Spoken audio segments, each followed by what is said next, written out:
السلام علیکم ناظرین پاکستان میں بجلی کا بحران ختم ہوگا یا نہیں؟ عمران خان حکومت کی طرف سے عوام کو ایک اور چونکا دینے والا سرپرائز دے دیا گیا ہے، جبکہ ایک بڑا دعویٰ بھی کر دیا گیا ہے۔ تفصیلات کے مطابق سینئر صحافی اور اینکر کامران خان نے دعویٰ کیا ہے کہ ملک میں توانائی کے بحران کا خاتمہ اب قریب ہے۔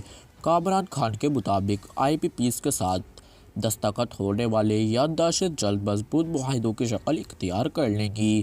سینئر صحافی کا کہنا تھا کہ توانائی کے بحران کے حل کے لیے IPPs سے معاہدہ کرنے کے لیے IMF نے بھی منظوری دے دی ہے، جبکہ اس حوالے سے وزیر اعظم کی زیر صدارت اجلاس میں آرمی چیف کی موجودگی میں حتمی فیصلہ بھی کر لیا گیا ہے۔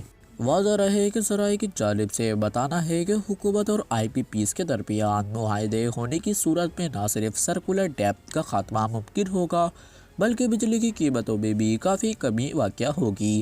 IPPs سے معاہدوں پر نظر ثانی کے لیے بجلی 1 روپیہ 40 پیسے فی یونٹ سستی ہوگی۔ معاہدوں پر نظر ثانی سے بجلی صارفین کو 3 سال میں 300 ارب کا ریلیف بھی ملے گا۔ کم صلاحیت والے پلانٹس کو بند کر کے بہتر کارکردگی کرنے والے پاور پلانٹ چلائے جائیں گے، جبکہ 2022 میں بجلی 70 پیسے اور 2023 میں بجلی 67 پیسے فی یونٹ سستی ہوگی۔